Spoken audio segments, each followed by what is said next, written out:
masuk ke bengkel perawatan rutin atau pesawat masuk ke overhaulnya, maka harusnya keluar dari situ kondisinya jauh lebih baik. Bukan hanya lebih baik secara fisik, tapi lebih baik juga bagi manusia itu secara spiritual. Dalam hal ini ya, kita teringat misalnya Syekh Abdul Qadir Al-Jilani, di Indonesia dikenal sebagai sufi ya, sebagai ahli hikmah, ilmu batin. Tapi sebetulnya beliau seorang ulama besar, mufassir ya, dan banyak sekali cabang-cabang ilmu yang beliau kuasai, dan beliau bermadzhab Hambali ya. Ini Syekh Abdul Qadir pernah menulis dalam kitab Sirrul Asrar, dikatakan bahwa sebetulnya yang merusak puasa itu kan ada dua ya. Puasa Ramadan itu yang merusak ada dua jenis. Pertama, merusak secara hukum. Artinya ketika dilakukan maka batal puasanya.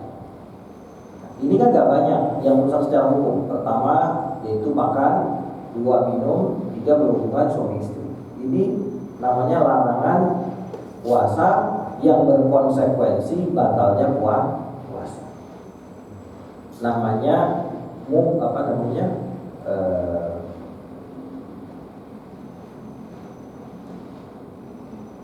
naqidat ya, sesuatu yang membatalkan puasa. Sedangkan ya, kita dengar dari para ustaz tepat bulan Ramadan, ada perkara lain, jenis lain yang menggugurkan nilai puasanya, pahala puasa. Yang disebut paling tidak dalam sebuah hadis ada 5, yaitu al-kadzib, bohong, adu domba, kemudian ghibah, kemudian memandang dengan syahwat, dan yang kelima adalah sumpah palsu. Puasanya tidak batal, tapi kalau melakukan ini maka puasanya runtuh, yang nilai puasanya runtuh bagi dia. Artinya dia hanya gugur kewajibannya, tapi tidak mendapatkan kebaikan dari puasanya.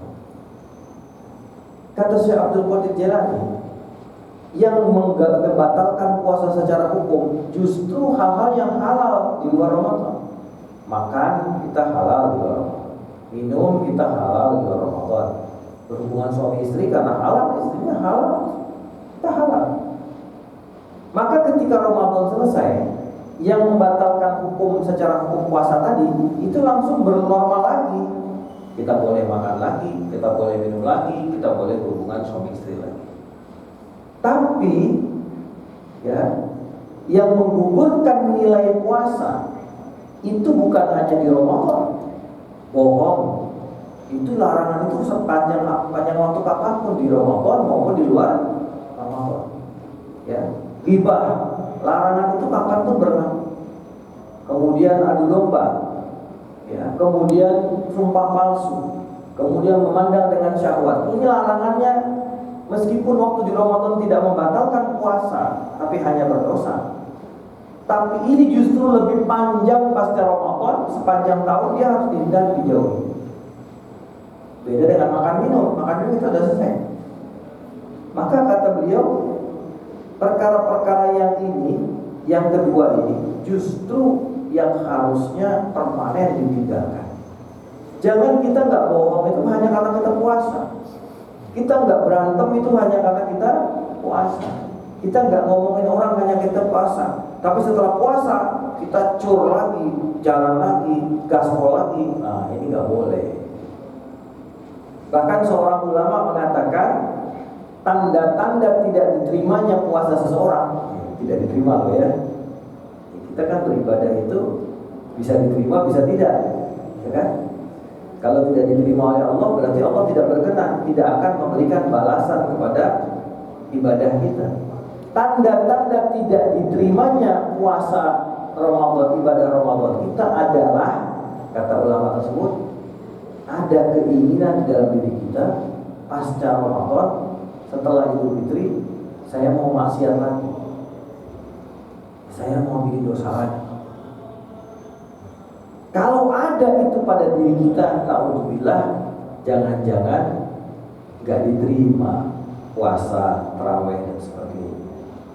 Kenapa? Karena tadi dia cuma Ramadhani, dia cuma mengagungkan Ramadan saja, tapi 11 bulan yang lain dia lewat 14 itu saja. Tapi kalau orang yang Rabbani, dia selalu menjadikan Allah sebagai pusatnya segala aktivitas, ibadahnya murni karena Allah, mencari ridha Allah, ya, mengejar mahabbah dari Allah, maka dia tidak akan peduli Ramadan tidak Ramadan, ya, puasa tidak puasa, yang namanya bohong itu jelek, itu dosa, ditinggalkan. Riba itu dosa, ditinggalkan. Ya, sumpah palsu itu dosa, ditinggalkan. Memandang dengan syahwat itu dosa, ditinggalkan. Dia akan stabil baik Ramadan maupun bukan Ramadan. Dan orang semacam ini sebetulnya Ramadan itu hanya memberikan bonus-bonus daripada aktivitas dia sepanjang tahun. Karena sepanjang tahun dia sudah menjadi manusia yang baik. Dan Ramadan datang hanya memberikan taburan bunga-bunga rahmat dan ampunan dari Allah kepadanya, karena dia sudah menjadi orang yang baik dan sudah taat kepada Allah. Tapi jangan sekali-kali, kata para ulama tadi, kalian cuma berpikir bahwa Ramadan sudah selesai, maka bohong jalan lagi, ghibah jalan lagi, nipu jalan lagi, korupsi jalan lagi. Nah, ini yang tidak boleh. Maka para hadirin sekalian, disinilah semangat kun robbaniyan wala takun ramadhaniyan. Kira-kira demikian yang dapat saya sampaikan untuk kajian siang ini. Mudah-mudahan apa yang saya sampaikan ini ada manfaatnya, dan kita semua mudah-mudahan termasuk orang yang terima pahala ibadah kita di bulan Ramadan, ya. Segala kebaikan ibadah yang kita lakukan diterima dan dibalas oleh Allah Subhanahu wa taala. Amin ya rabbal alamin. Demikian, barangkali mungkin ada tanya.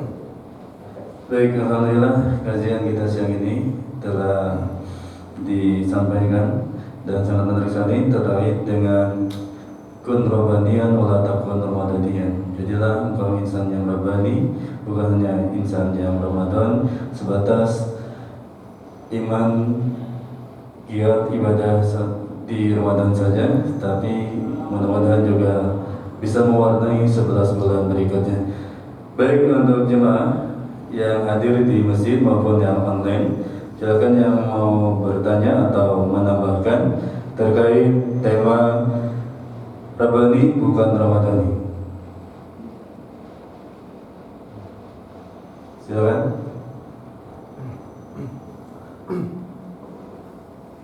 Dan tidak asli.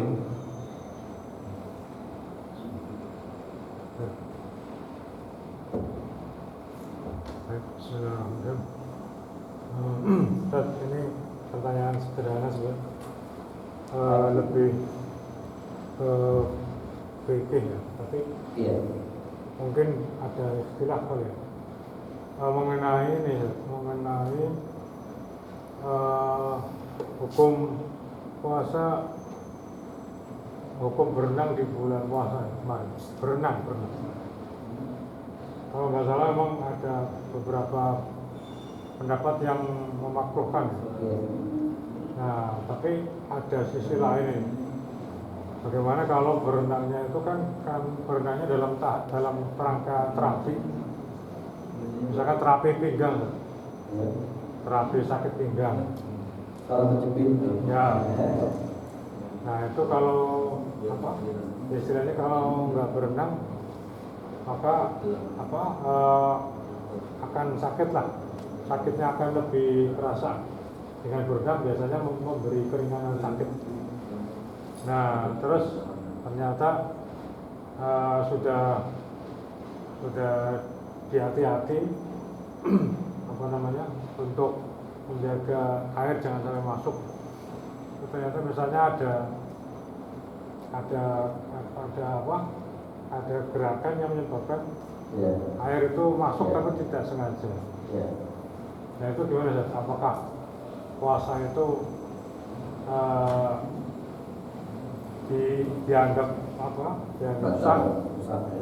sah atau tidak? Karena kan kalau mereka tidak, berarti harus ada qada. Oke, terima kasih. Ada pertanyaan dari Akhina bahwa bagaimana hukumnya berenang di waktu puasa, karena kan berenang itu ya sebetulnya ulama mengatakan makruh, bukan karena berenangnya, tapi karena bisa beresiko ya masuknya air ke dalam tubuh kita. Tapi ada alasan dari kalau untuk terapi itu kan orang kadang-kadang memang harus melakukan ya, kayak orang yang terkena salep kejepit dan sebagainya itu ya memang salah satu terapinya adalah renang. Bagaimana dalam keadaan puasa? Karena kalau malam-malam kan nggak bisa di kolam renang, ya takut juga malam renang ya. Nah, ini barangkali hal-hal yang secara spesifik harus dibahas lebih detail secara hukum. Tapi bahwa satu hukum itu kan tidak bisa tunggal kepada semua orang. Ketika misalnya berenang itu makruh, itu pada orang yang sehat tidak ada kebutuhan hajat. Tapi ketika hajat itu terjadi, maka tinggal bagaimana jangan sampai air itu ada yang masuk. Karena sulit sekali menghindari. Maka kenapa dalam puasa itu kita makruh untuk mubalaghah fil istinsyaq ya. Berlebihan dalam menghirup air ke hidung kan. Kalau di luar ruangan ya berwudu itu kan air dihirup tuh. Itu kalau dalam puasa nggak boleh tuh. Kenapa? Karena masuk ke dalam ongga hidung, kemudian dia masuk ke lubang lagi, turun lagi ke mulut. Ya kalau sempat bisa dikeluarkan lagi lewat mulut, kadang-kadang ada yang nyelonong masuk ke dalam ya. Nah itu yang bisa membatalkan puasa. Kenapa membatalkan? Karena dilakukan secara sengaja. Beda dengan istinsyaqnya lupa. Misalnya hari pertama puasa dia biasa istinsyaq, dia istinsyaq puyuh, astagfirullah, ya. Kemudian dia berusaha untuk mengeluarkan air yang masih ada di tenggorokannya, insya Allah masih bisa dimaafkan. Tapi kalau sengaja itu namanya mengarah kepada rusaknya puasa. Maka itu dilarang dalam agama. Dalam istilah usul fikih itu disebut satu dzari'ah yang menutup jalan untuk terjadinya kerusakan dalam ibadah. Ya, cuma kalau memang kasusnya tadi ya untuk terapi, saya kira perlu lihat secara spesifik misalnya bisa nggak dilakukan proteksi misalnya mulutnya ditutup pakai apa gitu, kemudian telinganya juga sehingga betul-betul aman. Karena berenang kan juga tutup kuping ini kan nggak apa-apa kan bisa ya, jadi tidak menyulitkan.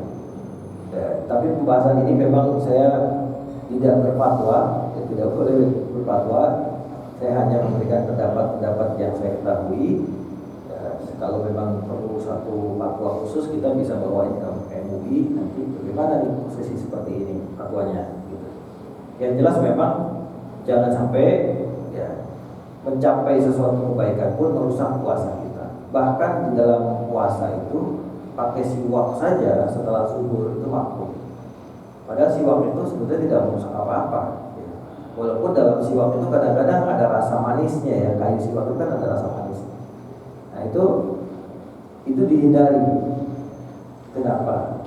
Bukan soal dia bisa masuk air ke mulut, bukan.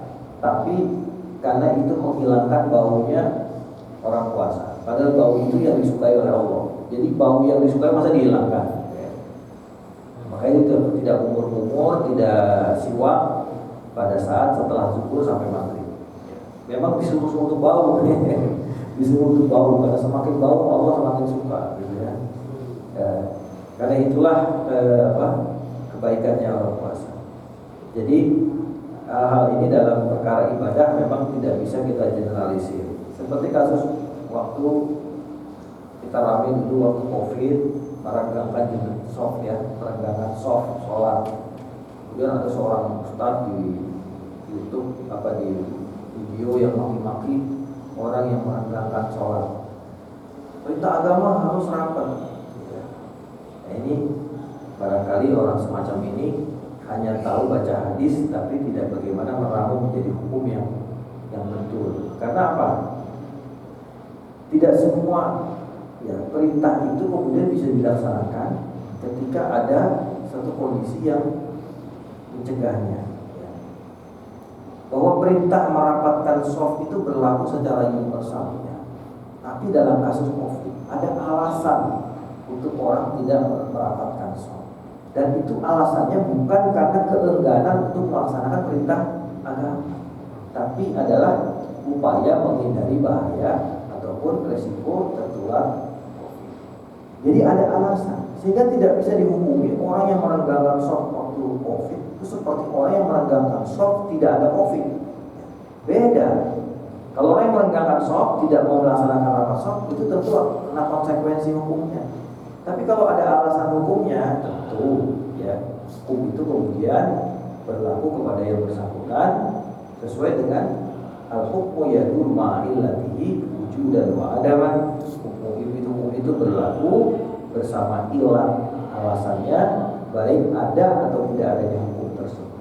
Ada ilatnya maka hukumnya terjadi, tidak ada ilatnya maka hukumnya juga tidak terjadi. Seperti darurat makan daging babi. Darurat makan daging babi itu karena darurat mau mati, dia kalau nggak makan itu mati. Itu namanya ilatnya darurat.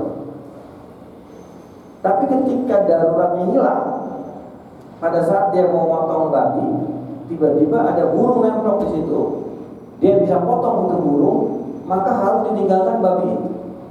Kenapa? Karena ada yang halal, maka ilat kedaruratannya hilang. Karena kedaruratannya hilang, maka hukumnya juga hilang. Artinya hukum boleh makan secara darurat itu hilang, kembali normal menjadi halal lagi. Kenapa? Ada yang halal di sini. Ya. Ini memang kalau kajian usul fikih memang tidak sederhana. Makanya para fuqaha itu meramu fikih hukum itu luar biasa. Jangan kita sederhanakan kemudian menjadi hadis larangan ini, hadis larangan ini. Ya, kenapa? Karena hukum itu hadis nas, ya, Quran dan hadis itu adalah kalau bahasa kita adalah raw material, barang mentahnya. Itu harus dimasak, nggak boleh dimakan begitu saja. Ya, saya kira gitu saja amannya. Ini maksudnya tadi apa? Apakah terkena kondisi semacam apa? Setengah tidak sengaja, setengah sengaja. Dan misalkan turunnya di kolam berenang kan sengaja. Sengaja. Karena, tapi tadi misalkan ketelan gitu, air nggak sengaja kan itu kondisinya begitu. Iya. Dianggap sengaja. Dihukumi sengaja kalau memang dia tidak melindungi. Jadi kembali kepada kebutuhannya. Terapinya itu mendesak banget sih. Kalau nggak mendesak ya ditunda aja pasca Ramadan, ya kan gitu. Kemudian kalau malah mendesak, maka jalan untuk menuju batalnya itu ditutup, mulutnya, telinganya, hidungnya, misalnya gitu ya, diamankan supaya jangan sampai ada air yang masuk. Karena kalau kejadian air masuk itu bisa rusak puasa. Kenapa? Dia melakukan itu dengan sengaja.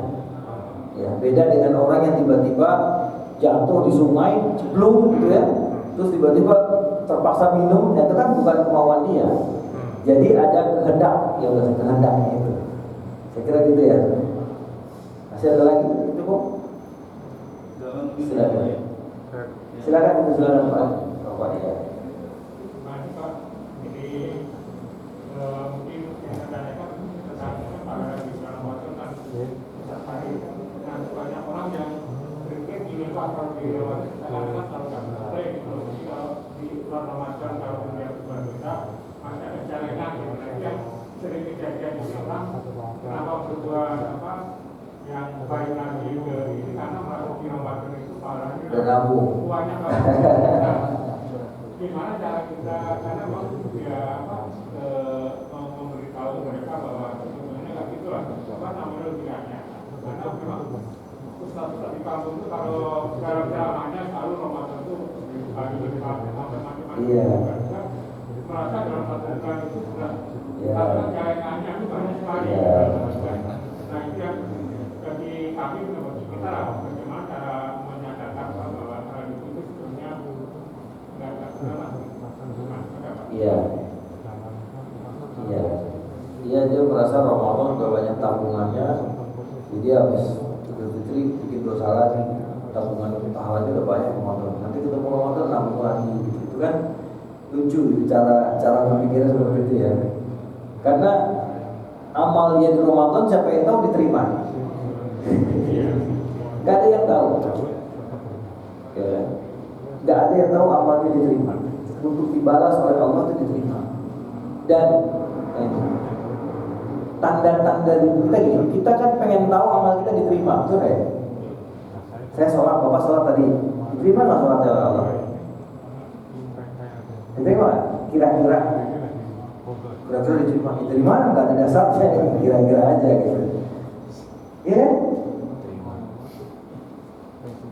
Salah satu kata para ulama, tanda-tanda diterimanya amal itu yang namanya tafsir. Tafsir, ya, itu rasa kurang dalam ibadah. Ketika bapak tadi sholat subuh berjamaah, terus gak bikin qobliyah ba'diyah, ada rasa kurang. Nah itu namanya tafsir. Terus nanti asar, semalam saya gak tahajud, maka pagi ini saya harus tahajud, duha saya lebih banyak. Itu namanya tafsir. Ya.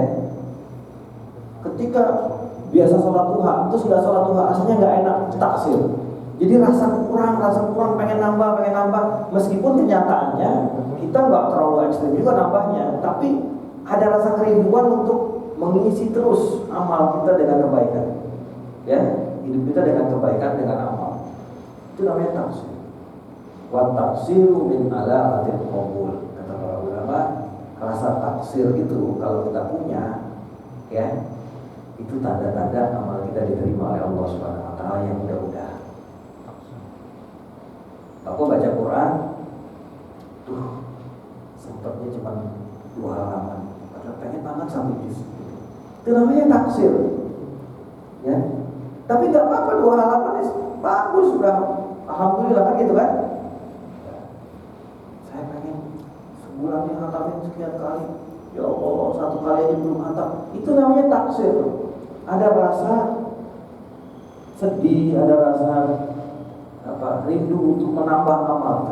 Nah, taksir ini tanda-tanda amal kita yang mudah itu diterima oleh Allah SWT.